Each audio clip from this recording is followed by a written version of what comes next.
our dear viewers, and welcome to a new edition of our program Africa Today. In today's edition, we are going to talk about the Egyptian Foreign Ministry affirming that African counterparts are committed to African peace and security, as well as Egypt indeed. While the Minister of Foreign Affairs, Badr Abdelati, affirmed Egypt's strong commitment to enhancing peace and security across the African continent, prioritizing key issues for the African nations. More details. Foreign Affairs Badr Abdelati affirmed Egypt's strong commitment to enhancing peace and security across the African continent, and Abdelati emphasized in phone call with several African counterparts that Egypt will consistently support African nations at the regional and international levels. Speaking to his Burkina Faso counterpart, Abdelati affirmed the country's support for Burkina Faso in combating cross-border crime. Discussions also covered the escalating security challenges in the region and their impact on West African countries and the efforts made to address them. Also, in a call with his Nigerian counterpart, Abdelati underscored Egypt's role in assisting Niger in combating terrorism and building national capabilities. Both sides also reviewed the latest developments in the Sahel region and West Africa and other regional and international issues.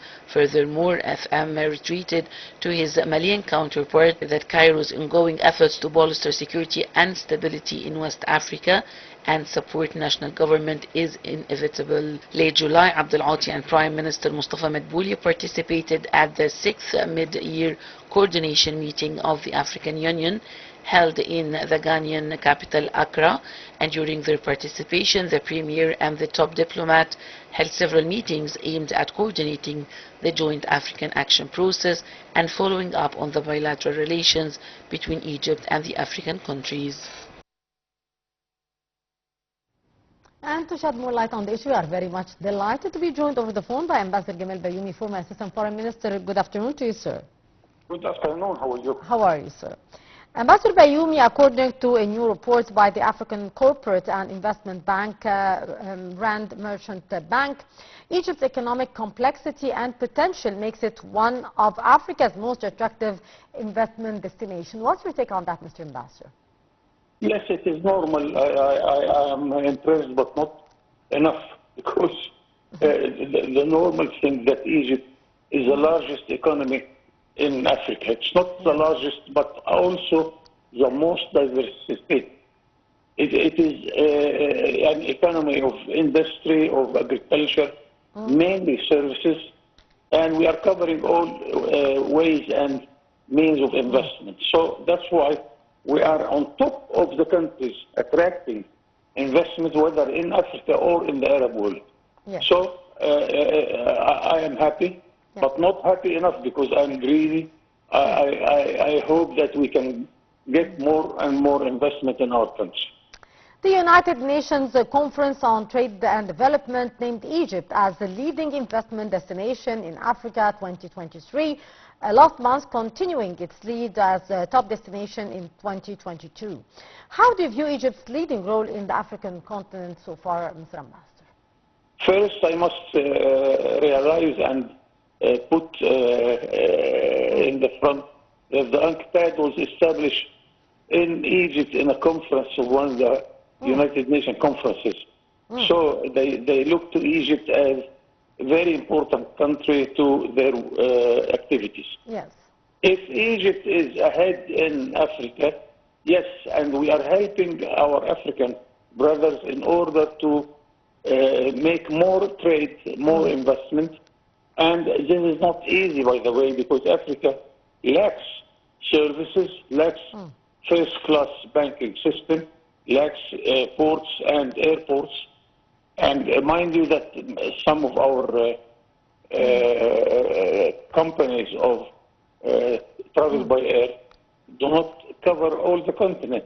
Yes. So many things we have to do as a homework in Africa before we ask to be much better than that. But anyway, Egypt is realizing much more development in its trade with Africa. It's tripled in the last 10 years. Yes.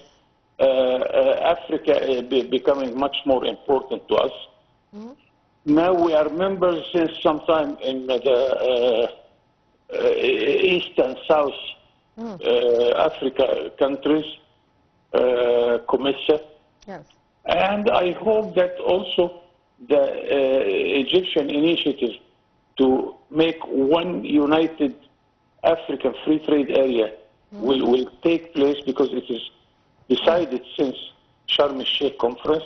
Yeah. Now we have one big trade, big free trade area. Yes. All these efforts must put us in a better situation, and I hope this will lead us to much better ways and means of development. Indeed. Sir, do you agree that Africa should enhance joint cooperation between the African countries, increasing the private sector's engagement, facilitate the restructure of regulatory legislation, and bolster the e-commerce? Yes, this is very important also. And here, concerning investment, and especially private investment, we have a small political issue here. Because it's not that we want to attract private investors, but we want to make enough information to our people to see why we are in a very great need to foreign direct investment. Because our savings is not enough to finance our development process. So to fill the gap, either we borrow, and we do not like very much borrowing much, or we invite foreign direct investment to come to invest in our countries. Yes. While the mass media sometimes is against the idea of having private sector to invest in our countries, and here is the challenge we have to face. Yes. Sir, representing Africa's largest economy by GDP in 2023, the RMB highlighted Egypt's substantial market opportunities for investors in sectors such as technology, manufacturing, and services. It also noted that the country's strategic location and economic complexity further enhance its attractiveness. What's your take on that, Mr. Ambassador? Yes, this is very important, and as I said, we have many ideas and projects and plans to expand our agriculture area. We are doing our best because we want to feed ourselves much more than we are doing. We want to make our imports of food less and less, because it is a big part of our imports, food products. Also, we want to concentrate on industry, because industry and the development of industry, it has no limit. Now we are establishing the Suez Canal zone for investment, free industrial area, and we are now attracting more and more investors to come to the Suez Canal zone, either to produce industrial products or to make storage for their merchandise to be nearer and nearer to the European market and others, or to supply the ships crossing the Red Sea to the Mediterranean through the Suez Canal with its needs, whether with fuel, food, or whatever they need from us. So the opportunity of investment in this area is huge. So also we are trying to establish new areas, whether in the west side of Egypt, in Alamein and that part, also in Sinai and in Upper Egypt. All these zones we are trying to make it available for new investors. Sir, do you agree actually that the Egyptian startup market is becoming the new frontier for the global and regional investment?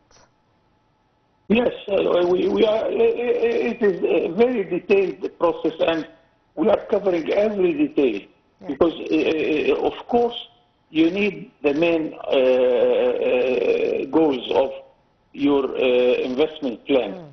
But there are nitty-gritty things which can stop your aim to attract more investment. A bureaucrat in a bank can stop people from coming and invest, because the bank is not up till the level of the international banking system. And we are doing our very best efforts in order to make our banking system in Egypt up to the level of the international banking system.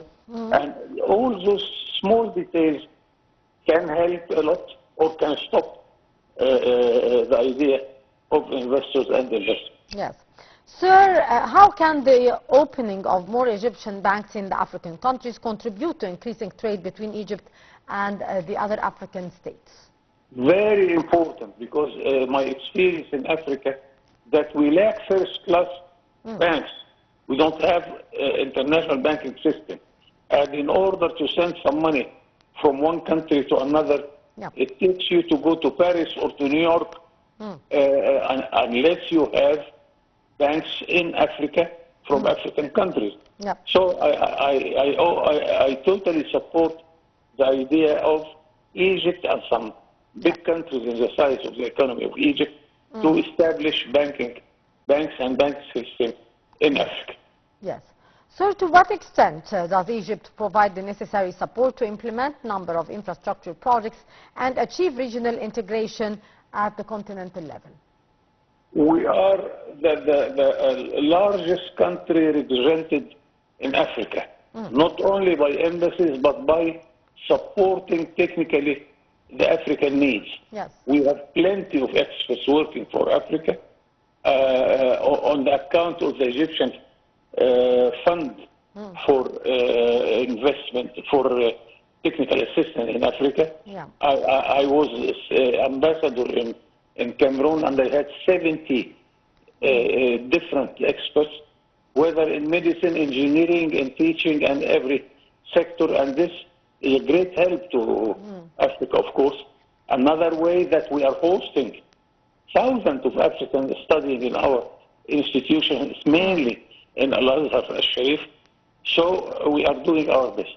Now we need, and I am asking all the time, and I am asking through your program now, to make more and more capital be to serve this idea of an Egyptian agency for investment and development in Africa. Yes.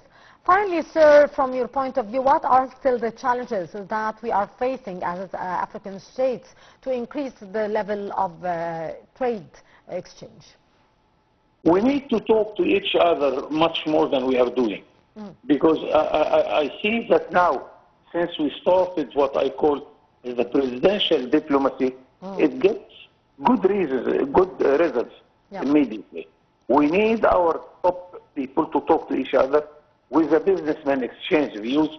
And now, as you see in the last 2 days, our Minister of Foreign Affairs, Badr Abdul Ati, has visited several African countries.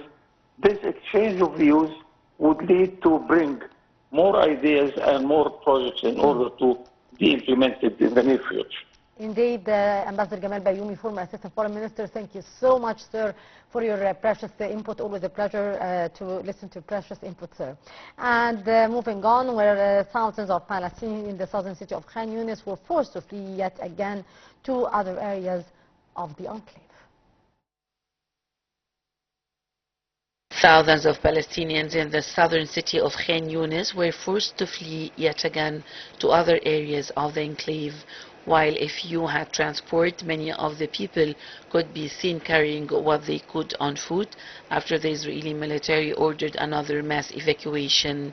They were carrying essentials like small gas cylinders, mattresses, tents, backpacks, blankets, and plastic containers and buckets used for water.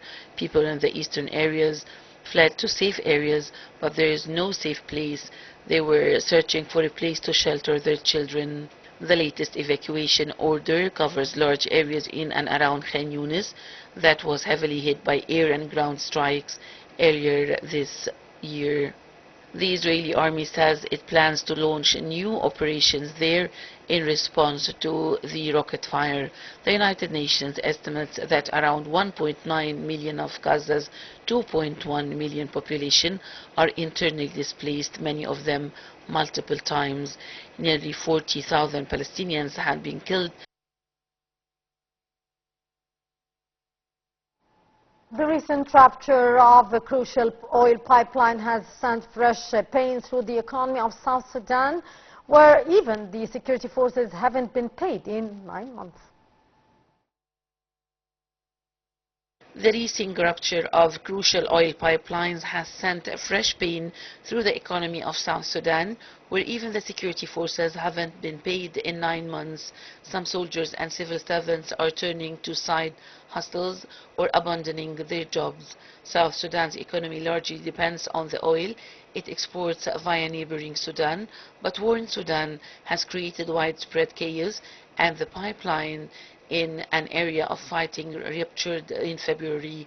The drop in oil revenues has compounded South Sudan's long problem of official mismanagement. Now the already fragile country is seeing protests in the capital over lack of pay, with more expected, and its people are under pressure to make up the gap in salary payments in unexpected ways. In the capital, Juba, a school deputy head teacher said he has been teaching for 36 years and has never seen a salary delay like this one that dates back well into the years before South Sudan won its independence from Sudan in 2011. The government of President Salva Kiir, who has led South Sudan since independence and is under international pressure to prepare the country for delayed elections, has struggled into the economic crisis. The finance ministry has had 6 ministers since 2020, with the latest fired in July. In recent weeks, the Associated Press visited government ministers and other offices in Juba and found that mostly empty during working hours. The remaining employees said colleagues had left after getting tired of working without pay since October. Some external support countries, the African Development Bank and South Sudan's government, recently signed a $46.2 million agreement to support agriculture production through December 2030. Well, with this, our dear viewers, we come to the end of this edition of our program, Africa Today. Till tomorrow with another cruise. Goodbye, thanks for watching.